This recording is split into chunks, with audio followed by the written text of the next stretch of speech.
প্রিয় শিক্ষার্থীরা, তোমরা সবাই কেমন আছো? আশা রাখি সবাই ভালো আছো, বাসায় পড়াশোনা করতেছো। অনলাইন ক্লাসে তোমাদের সবাইকে আমার স্বাগতম। সবাইকে শুভেচ্ছা ও স্বাগতম। আমি মোহাম্মদ সাইফুল ইসলাম, প্রভাষক, ফিন্যান্স অ্যান্ড ব্যাংকিং বিভাগ, সেন্ট ইউফিজিস স্কুল অ্যান্ড কলেজ। আজকে তোমাদের আমি একাদশ এবং দ্বাদশ শ্রেণীর ফিন্যান্স অ্যান্ড ব্যাংকিং ক্লাসটা করাবো। তোমরা শিক্ষার্থীরা এই ক্লাসটি মনোযোগ সহকারে তোমরা ভিডিওটি দেখবে এবং ভিডিওটি দেখার পর এবং তোমাদের যে চ্যাপ্টারটা আমরা আজকে পড়াশোনা করবো তোমরা স্পষ্ট ধারণা পাবে এবং তোমরা এই চ্যাপ্টার সম্পর্কে যে তোমাদের মতামত সেটাও আমাদের কমেন্টসে তোমরা জানাতে পারো। এখন আমরা শিক্ষার্থীরা এখানে দেখতে পাচ্ছি প্রথমে একটা ঘড়ির কাঁটা, তারপর হচ্ছে পাশে কি দেওয়া আছে অনেকগুলি মুদ্রা, আমরা মুদ্রাগুলি দেখা যাচ্ছে, চিত্রে মুদ্রা দেখা যাচ্ছে না, সময় কিন্তু চলে যাও বিরাট চলে যাচ্ছে না, এবং সেই মুদ্রার মানে অর্থের উত্থান ঘটে আবার পতনও ঘটে, অর্থ বাড়ে এবং অর্থ কি করে কমে সময়ের ব্যবধানে, সময়ের সাথে সাথে। যেমন কি অর্থের পরিমাণ বাড়তে থাকে, অর্থের পরিমাণ কি করে থাকবে কমে থাকবে, কিন্তু সেটা কি প্রধান বিষয় আমাদের কি প্রধান যে মূল বিষয়টা সেটা হচ্ছে আমাদের কি সময়। প্রধান বিষয়টা হচ্ছে কি সময়। তাহলে আমরা যেটা বলছি টাইম ভ্যালু মানি, সময়ের মূল্য, অর্থ কার সাথে সম্পর্ক টাইম ভ্যালু মানি। তাহলে আমরা আজকে যে সময়ের মূল্য যে অর্থে নির্ণয় করব তার জন্য আমাদের যেটা প্রয়োজন সেটা হচ্ছে কি আমাদের একটা সায়েন্টিফিক ক্যালকুলেটর, যে ম্যাথমেটিক্স যে প্রয়োজন হয় যে আমরা অঙ্ক করবো সেখানে আমাদের অবশ্যই ফিনান্সে এই রকম যে কোনো, এখানে আমরা চিত্রে যেটা দিচ্ছি ক্যালকুলেটর নয়, যে কোনো ধরনের একটা সায়েন্টিফিক ক্যালকুলেটর হলেই হবে। ঠিক আছে ওকে শিক্ষার্থীরা, তাহলে আজকে আমাদের মূল আলোচ্য বিষয় হচ্ছে কি অর্থের সময় মূল্য, টাইম ভ্যালু অফ মানি। তাহলে আমরা তৃতীয় চ্যাপ্টারে আমরা যে মূল টপিক আজকে আমরা আলোচনা করবো অর্থের সময় মূল্য, টাইম ভ্যালু অফ মানি।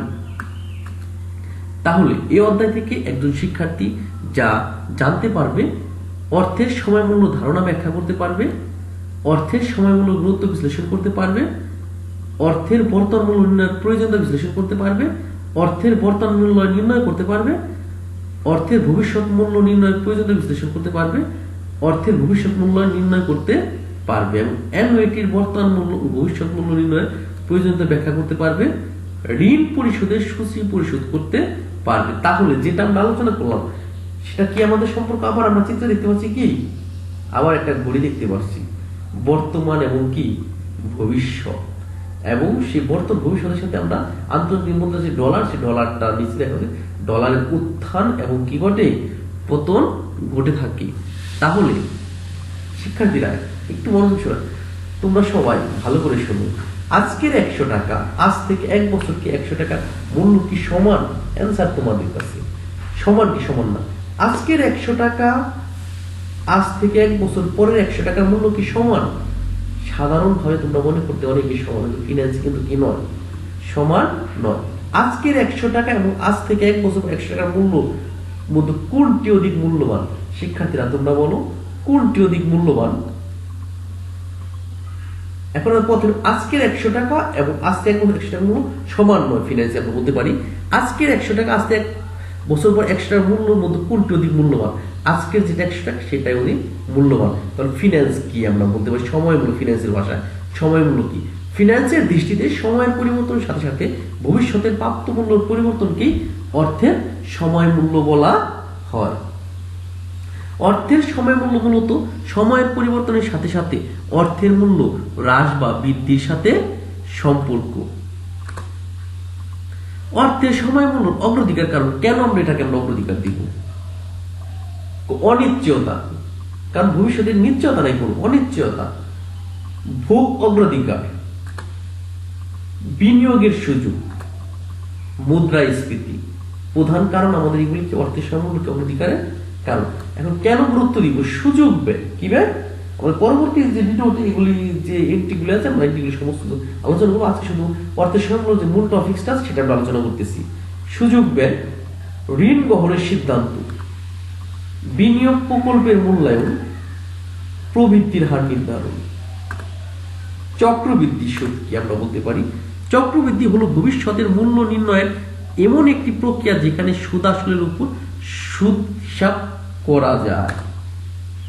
সুদের হারে চক্রবৃদ্ধি প্রতি বছর বা বছরে একবার অথবা একাধিকবারও কি করতে পারে? হতে পারে। বার্ষিক যদি বলে 1 বছর, অর্ধবার্ষিক বললে 2 বছর, ত্রৈমাসিক বললে 4 বছর 4, আর দ্বিমাসিক বললে কত?